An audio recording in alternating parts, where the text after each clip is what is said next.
14º vídeo da leitura da Bíblia, 12º vídeo da introdução particular aos livros do Antigo Testamento e 5º vídeo da leitura dos livros históricos, agora falando dos 2 livros dos reis.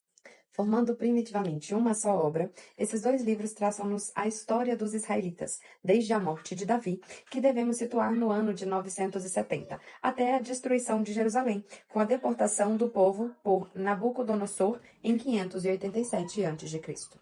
Os autores dessa compilação de fontes, de origem e de épocas diversas, são-nos desconhecidos. A maior parte certamente já estava redigida no final do século VII. As fontes dessa compilação são mencionadas com frequência. A mais importante é a Crônica dos Reis de Israel e de Judá, compostas, sem dúvidas, de acordo com os arquivos dos 2 reinos. Com a morte de Salomão, em 931, o reino foi dividido em consequência da separação das 10 tribos do norte, que se constituíram num reino independente, o qual, em 722, foi conquistado e deportado por Sargon II, rei da Assíria. O autor permite-se um julgamento sobre cada um dos reis, comparando-os com Davi, que ele considera um rei íntegro e fiel. O número de reis julgados maus é muito superior ao número dos bons. Só Salomão, Asa, Josafá, Joás, Osias, Joatão, Ezequias e Josias escapam ao julgamento de reprovação, sendo os 2 últimos considerados, aliás, como verdadeiros modelos. Urge notar que o critério desse juízo se baseia quase que exclusivamente na fidelidade ao verdadeiro culto, de acordo com o espírito do Deuteronômio, colocando-se o autor num ponto de vista totalmente religioso. Os livros dos reis contêm, em conjunto com notícias mais ou menos desenvolvidas, com respeito aos reinos sucessivos em Israel e em Judá, 2 trechos particularmente notáveis, concernentes aos profetas Elias e Eliseu. No primeiro livro dos Reis, capítulo 17 a 19, e no segundo livro dos Reis, capítulos 1 a 8. Esses 2 homens figuram entre as personalidades mais impressionantes de todo o Antigo Testamento, como grandes profetas, título esse já conferido ao próprio Samuel. Profeta não significa o homem que prediz o futuro, embora ocasionalmente o faça. Profeta significa o homem que fala em nome de Deus. É, antes de tudo, um pregador que exorta o povo a ser fiel ao seu Deus. No começo do livro de Samuel, o profeta chamava-se ainda vidente. Os profetas, portanto, falavam e agiam em nome de Deus, lembrando ao povo seu destino e eram como se conselheiros privados dos juízes e reis. Recordam-lhes os deveres, censuram-lhes as falhas e encorajam-nos a generosas iniciativas. Desde Moisés até João Batista, os profetas investiam contra a injustiça dos grandes e dos ricos, contra a inércia das massas populares, viviam habitualmente como seus contemporâneos e exerciam uma profissão particular. Havia, entretanto, vários agrupamentos de profetas, análogos a comunidades religiosas, vivendo os discípulos em torno de um mestre e levando uma existência frugal e apartada do convívio dos homens. Nas narrações sobre Elias e Eliseu, faz-se menção a essas corporações que, em todo caso, se limitam a um mistério meramente oral. Só do 8º século em diante é que alguns profetas começaram a redigir as suas mensagens. Aliás, essa redação foi simplesmente acessória, faziam-se compreender o que era principal. Nos livros de Isaías, de Jeremias e de Ezequiel, são narradas estranhas ações, às quais os profetas recorriam com o fim de chamar a atenção. O porte de um jugo, o vaso quebrado, posições e gestos insólitos e etc. Essas ações são simbólicas e muitas vezes os próprios profetas a comentam numa linguagem inteligível aos espectadores. Esses homens de Deus eram notáveis reivindicadores.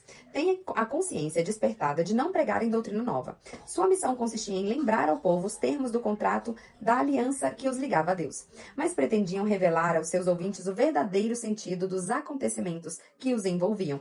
Sentido esse que aparece em sua perspectiva de eternidade. Esses acontecimentos eram outros tantos sinais. Cada derrota, cada revés é um castigo, um apelo. Cada libertação é uma demonstração de graça e de fidelidade a Deus. Outros profetas são ainda mencionados nos livros dos reis.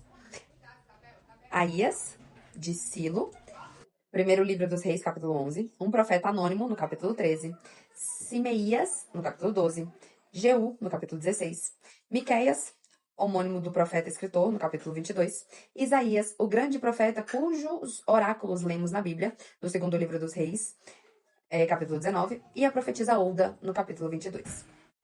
Lendo as narrações contidas nos livros dos reis, pode surgir a ideia de que os governos não poderão subsistir com uma verdadeira estabilidade se aqueles que detêm o poder não forem e não permanecerem fiéis à palavra de Deus. A missão dos profetas consistiria, então, principalmente, em lembrar-lhes essa obrigação e em velar pela sua observância. Fora das duas secções que dizem respeito a Elias e a Eliseu, os livros dos reis encerram ainda notáveis passagens. O Reino de Salomão, no primeiro livro dos Reis, capítulo 1 a 5 e 9 a 11. A dedicação do templo, no capítulo 8.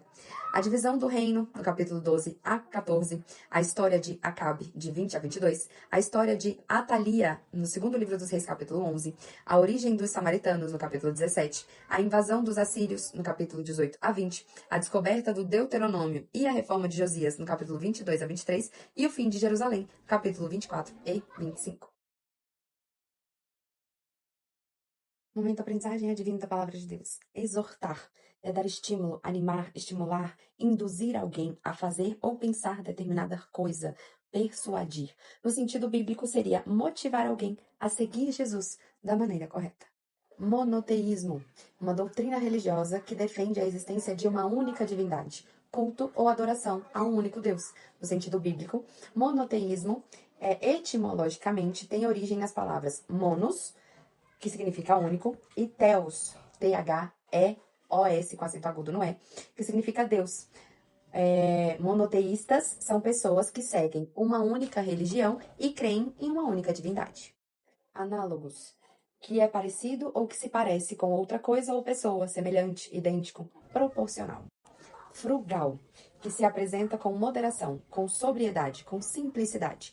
No sentido bíblico, é a valorização da simplicidade, moderação e cuidado com os recursos que Deus nos proporciona. Apartada, retirada, separada, colocada à parte, afastada, isolada, solitária. Insólito, que não é habitual, infrequente, raro, incomum, anormal, que se opõe aos usos e costumes, que é contrário às regras, à tradição. Inteligível, que se compreende bem, que é fácil de entender, claro, compreensível. No sentido bíblico, é a importância da clareza e da compreensão na comunicação e na transmissão das mensagens divinas. Observância, ação de pôr-se em conformidade com um modelo, uma regra, um costume, cumprimento rigoroso de uma regra, submissão a uma lei. No sentido bíblico, era a fidelidade rigorosa às regras e à lei de uma religião. Exemplo, penitência.